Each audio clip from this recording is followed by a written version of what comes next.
name is Alfredo Martinez-Morales. I am a research faculty with CE-CERT. I lead the solar energy group, CE-CERT. I am an electrical engineer with an emphasis on material science, but over the years I've been getting more involved with energy and power systems. And today my research is broken into materials and devices as well as energy systems.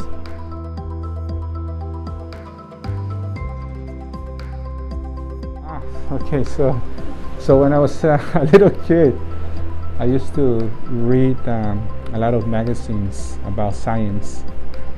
And as every little kid, I always had dreams of doing many things, right? So I wanted to be a Formula One racer, I wanted to be a fireman, I wanted to be an astronaut.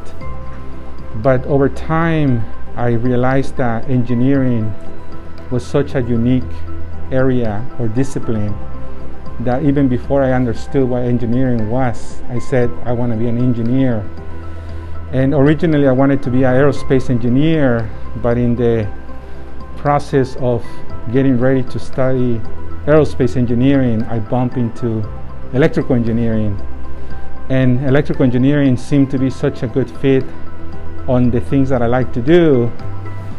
And so that's how I embarked, in the path towards electrical engineering.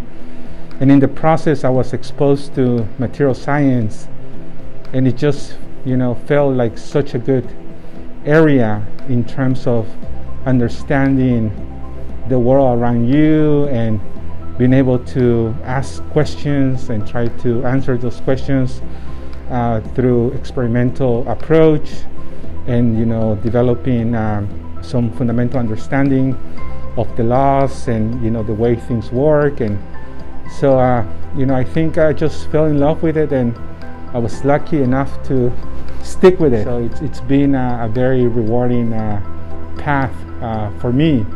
In fact, I say that scientists help to develop the fundamental understanding of the world, but engineers we try to make it better, right? So everything that is around us at some point has been touched by an engineer. The table I'm kind of leaning against, the chair I'm sitting on, the camera that we're using to record this session, all of that has been the product of engineering process.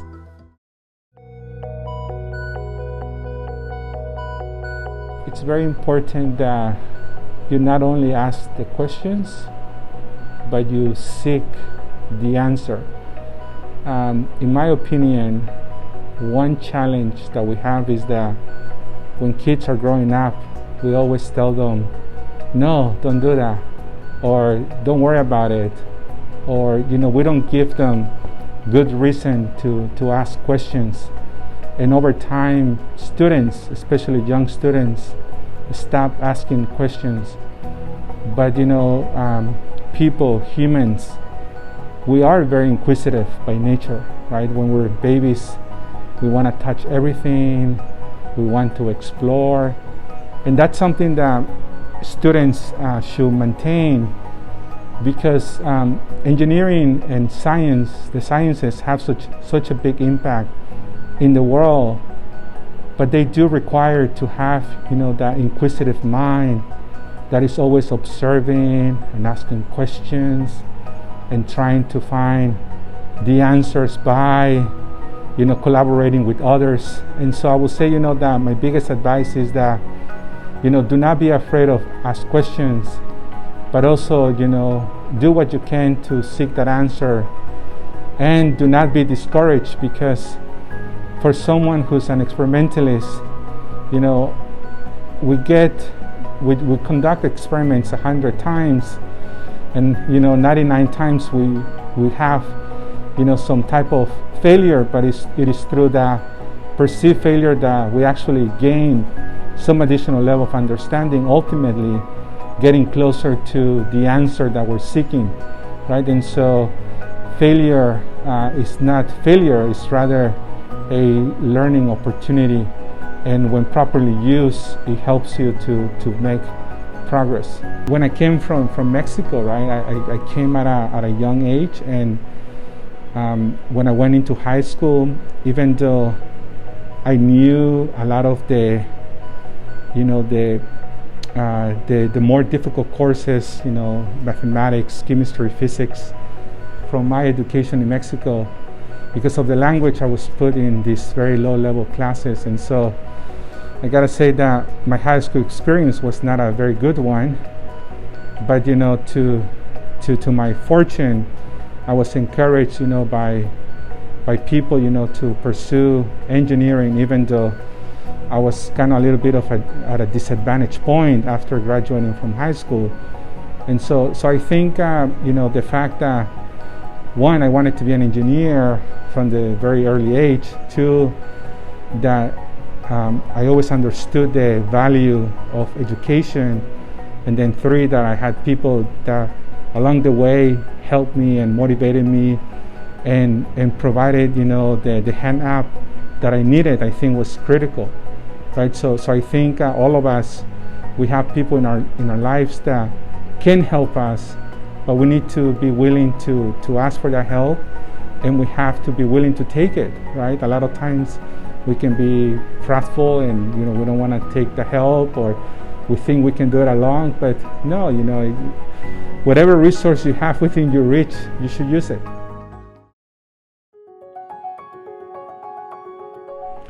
The highlight of my career, I would say that is probably the solar battery. I think at this point in my career, I'm starting to see the fruit of the early days of labor, right? So as I said earlier, all good things in life are difficult, they take time, but I really feel that the journey that I've taken, every step, not only has led me to where I'm at today, but also prepared me for it. So, when I look at the research that we have done in my group, the technology that we have developed in my lab with my students and my postdoc, it's really the culmination of all of this journey, right? Their journey, my journey, and it's taking, the expertise from them, from me, the experience from different projects, the interactions with different stakeholders. So I think right now I personally feel very optimistic about the future. I think I'm always of the belief that good things will always happen, and you just have to move confidently forward, right? So always move forward. I think right now I feel very good about the work that we have done in terms of research, but more importantly, the technology that has been developed from that research, because I think it is the true product and result of many years of research, of many struggles, of certain people coming together under certain circumstances. So I just feel very good. I'm very happy, and I always say that if I can look back on my life and be happy where I'm at today, I'm doing well. So I think I'm doing good right now. But yeah, it's been rewarding for me. Yeah.